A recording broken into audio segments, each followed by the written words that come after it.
Okay guys, welcome back to the channel. Been meaning to do this video. Almost everybody on YouTube has done a video thus far on the Mobile Fidelity scandal. And I kind of call it the mobile infidelity. Because it's basically, look, I don't want to go regurgitate everything. I think everybody knows the details now. But in short, basically people were buying rips of digital source masters and paying a ridiculous sum for something that was implied to be all analog throughout the process. Now you can parse hairs whether they omission and intentionally did things, whatnot, but bottom line is people got fooled and got conned. And I don't know if Mobile Fidelity is going to survive this. But instead of just going through another video where we talk about that aspect of it, there's enough people chiming in, and you've probably already made your decision on that.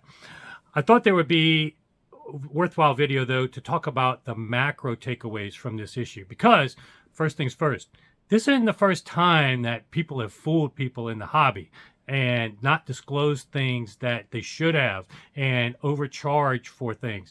You know, as much as we want to jump on the analog guys, and certainly I think that the people that were all these analog press with their golden ears always claiming analog's the best, yet never broke a story about this, never figured it out, they look pretty bad right now.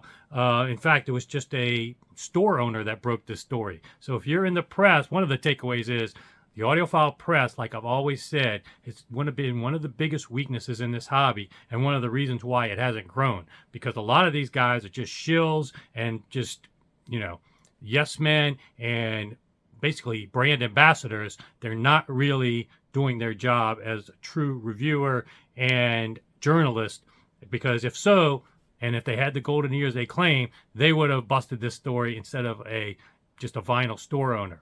But that being said, there's a bigger takeaway here. The analog guys aren't the only ones that deserve criticism right now.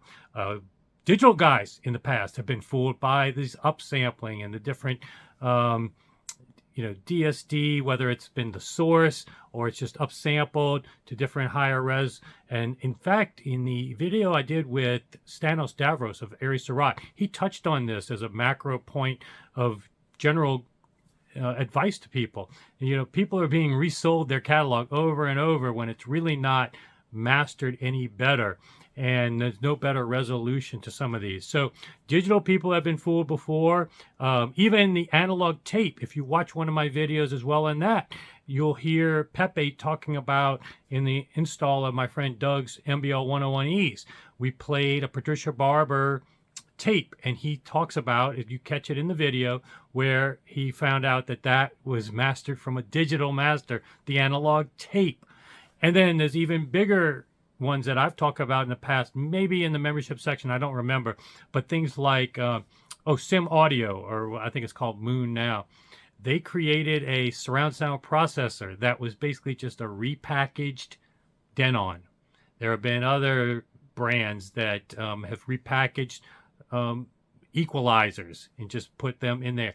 There's just, and then the tweaks and accessories, you can find tons of them that are really just, you can go to, and even things, you can go even further to even servers where inside the box is nowhere near what's outside the box, or what's implied is inside the box based on the price.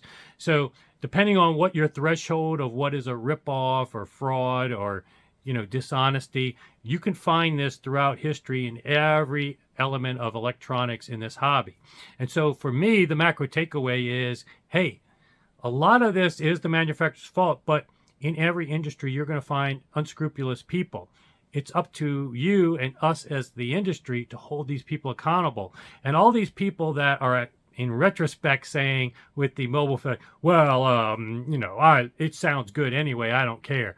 Well, that may be true, and I don't doubt that it sounds good, but you're just really being dishonest and trying to retrofit your own, I guess, make an excuse to excuse your embarrassment of paying so much for a digital rip.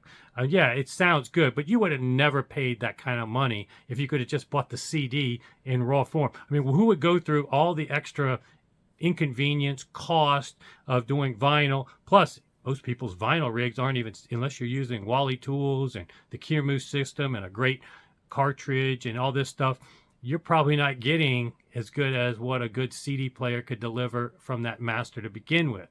But so all this excuse making at this point is just fostering more of this happening in the hobby. You know, if people can get off the hook and people make excuses and then they don't want to, you know, be intellectually honest, that's where I think is a macro takeaway I wanted to focus on today. Is like, if you do get ripped off or you do feel like a brand has been dishonest with you, you need to speak up and you need to be intellectually honest about what you contributed to it and how you may have been fooled. It's better in the long run to admit that you may have been fooled. Everybody gets fooled, as I've said before, from placebo effect, confirmation bias, all these things. Nobody's immune to that stuff. It's better to be honest about it, call out those brands, and let's get rid of them in the hobby versus making excuses, trying to, you know, feed our ego and make it sound like it wasn't a big deal when really the hobby as a whole will benefit if we get rid of these people. So really, that's just the only takeaway I had from this video. I just realized right now we're piling on the vinyl guys, but everybody in different disciplines has been fooled in the past to different degrees. Be intellectually honest with yourself if you've been fooled. And like I showed with that gentleman in Northern California, he has a lot of money, but he was, one of the most impressive things about him wasn't the dollar value of the systems or even the sound of his systems. What was impressive is that he bought things, and if they didn't make a difference, like a lot of those tweaks he had didn't, he was honest about it, told me that. It was not embarrassed to say, hey, this thing I bought didn't work, this thing I did work. Still, you may disagree with him, but at least he had that intellectual honesty versus some people, no matter what, you know, every fuse makes a difference. Every cable makes a difference. When push comes to shove, they probably can't prove it in an objective manner. And that's where the subjective versus objective can come into play a little bit more, and why we have this constant antagonism on both sides, because there is merit to both arguments. The objectivists can definitely show now where people that have subjectively claimed they have golden ears and be superior in their hearing, this is so embarrassing to them. But on the flip side, there's tons of times where what you hear, what measurements show, don't necessarily reflect anything that's material to your ears. And there's a lot of other things.